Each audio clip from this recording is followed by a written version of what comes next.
Kannada picture ವೀಕ್ಷಕರಿಗೆ ನಮಸ್ಕಾರ. ನಾನು ಪಲ್ಲವಿ ಹೆನ್ರಾಜ್. ಇವತ್ತು ಅಭಿಮಾನಿಗಳ ಒಡೆಯ ಸೆಲೆಬ್ರಿಟೀಸ್ ಅಂದರೆ ಅಭಿಮಾನಿಗಳನ್ನೇ ಸೆಲೆಬ್ರಿಟೀಸ್ ಅಂತ ಕರೆದಂತಹ one and only Darshan Thoogudeepa D boss ಅವರ 49ನೇ ವರ್ಷದ ಹುಟ್ಟುಹಬ್ಬ ಆಗಿರುತ್ತೆ. ಫಾರ್ ದಿ ಫಸ್ಟ್ ಟೈಮ್ ಅವರು ಒಳಗಿದ್ದು ಅಂದರೆ ಜೈಲಿನೊಳಗಿದ್ದು ಆಚೆ ಅಭಿಮಾನಿಗಳು ಇಷ್ಟೊಂದು ಅದ್ಧೂರಿಯಿಂದ ಅವರ ಬರ್ತ್ಡೇಯನ್ನು ಸೆಲೆಬ್ರೇಟ್ ಮಾಡ್ತಾ ಇರೋದು ಅಂತಲೇ ಹೇಳ್ಬೋದು.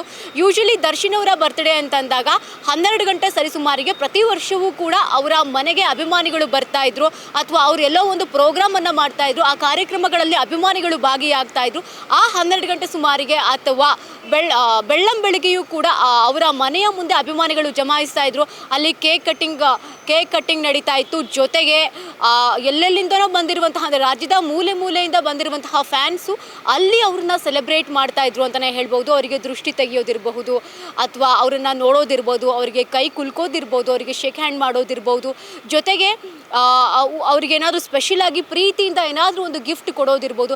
ಈ ರೀತಿಯಾಗಿ ಅವರ ಒಂದು ಹುಟ್ಟುಹಬ್ಬವನ್ನು ಸೆಲೆಬ್ರೇಟ್ ಮಾಡ್ತಾ ಇದ್ರು.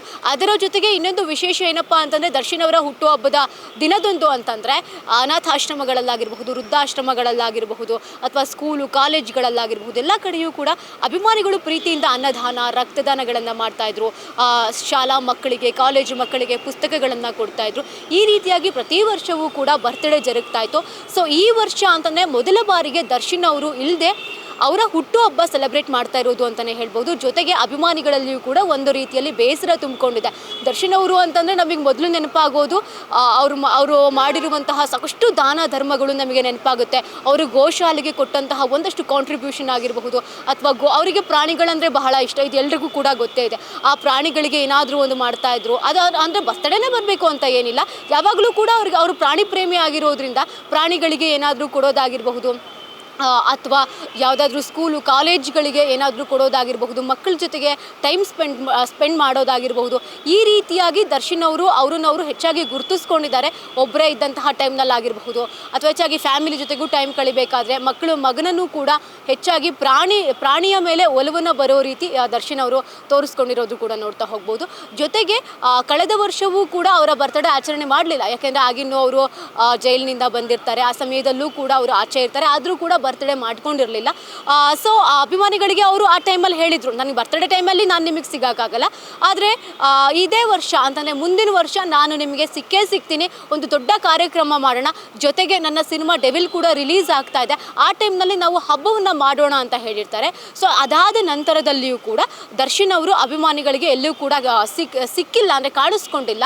ಬಟ್ ಈ ವರ್ಷ 2026ರಲ್ಲಿ ಫೆಬ್ರವರಿ 16ನೇ ತಾರೀಕು ಅವರ ಒಂದು ಏನು ಹುಟ್ಟುಹಬ್ಬದೊಂದು ಅಭಿಮಾನಿಗಳು ಅವರನ್ನು ನೋಡ್ಲಿಕ್ಕೆ ಆಗಲಿಲ್ಲ ಅನ್ನುವಂತಹ ಒಂದು ಬೇಸರ ಕೂಡ ಹೊರ ಹಾಕ್ತಾ ಇದ್ದಾರೆ. ಸೊ ಈಗಾಗಲೇ ಡಿ ಉತ್ಸವಕ್ಕೆ ಕೂಡ ಸಜ್ಜಾಗಿದ್ದರು. ಇವತ್ತೇನು ನಡೀತಾ ಇದೆ ಸಂಭ್ರಮಾಚರಣೆ, ಈ ಸಂಭ್ರಮಾಚರಣೆಗೆ ಅವರ ಡಿ ಫ್ಯಾನ್ಸ್ ಏನಿದ್ದಾರೆ ಅವರು 1 ವಾರಗಳಿಂದಲೂ ಎಲ್ಲೆಲ್ಲಿಯೂ ಕೂಡ ರಾಜ್ಯದ ಮೂಲೆಗಳಿಂದ ಬೆಂಗಳೂರಿಗೆ ಬಂದು ಆಮೇಲೆ ಜಿಲ್ಲೆಗಳಲ್ಲಿಯೂ ಕೂಡ ಒಂದಷ್ಟು ಅವರಿಗೆ ಕೇಕ್ ಕಟ್ಟಿಂಗ್ ಆಗಿರಬಹುದು, ಒಂದಷ್ಟು ವೃದ್ಧಾಶ್ರಮಗಳಲ್ಲಿ ಅನಾಥಾಶ್ರಮಗಳಲ್ಲಿ ಸ್ಕೂಲು ಕಾಲೇಜ್ಗಳಲ್ಲಿ ಕೇಕ್ ಕಟ್ಟಿಂಗ್ಸ್ ಇರಬಹುದು, ಆ ಮಕ್ಕಳಿಗೆ ದಾನ ಧರ್ಮಗಳನ್ನು ಮಾಡೋದಿರ್ಬೋದು. ಈ ರೀತಿಯಾದಂತಹ ಒಂದಷ್ಟು ಕೆಲಸಗಳು ಇವತ್ತಿನ ದಿನ ನಡೀತಾ ಇರುವಂಥದ್ದು. ನಾನಿವಾಗ ಪ್ರಸನ್ನ ಥಿಯೇಟರ್ನ ಮುಂದೆ ಇದ್ದೀನಿ. ಸೊ ನಿಮ್ಮೆಲ್ಲರಿಗೂ ಗೊತ್ತಿರೋ ಹಾಗೆ ಕರಿಯ ಸಿನಿಮಾ 2023ರಲ್ಲಿ ರಿಲೀಸ್ ಆಗಿತ್ತು, ದರ್ಶನ್ ಅವರ ಕರಿಯ ಸಿನಿಮಾ. ಆ ಸಿನಿಮಾ ಮತ್ತೆ ರಿಲೀಸ್ ಆಗಿದೆ.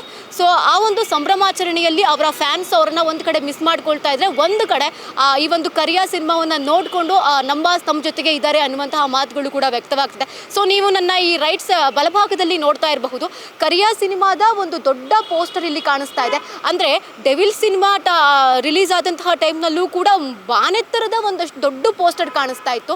ಈಗ ಕರಿಯ ಸಿನಿಮಾ ರಿಲೀಸ್ ಆದಂತಹ ಟೈಮ್ನಲ್ಲಿಯೂ ಕೂಡ ಈ ಒಂದು ದೊಡ್ಡ ಪೋಸ್ಟರ್ನ ನೀವು ನೋಡ್ತಾ ಇರಬಹುದು. ಸೊ ಅಂದರೆ ಅಭಿಮಾನಿಗಳು ಯಾವೆಲ್ಲ ರೀತಿಯಲ್ಲಿ ದರ್ಶನ್ ರವರನ್ನು ನೋಡಬೇಕು ಅಂತ ಅಂದ್ಕೊಂಡಿದ್ರು, ಸೊ ಈಗ ಅವ್ರು ಇಲ್ಲ.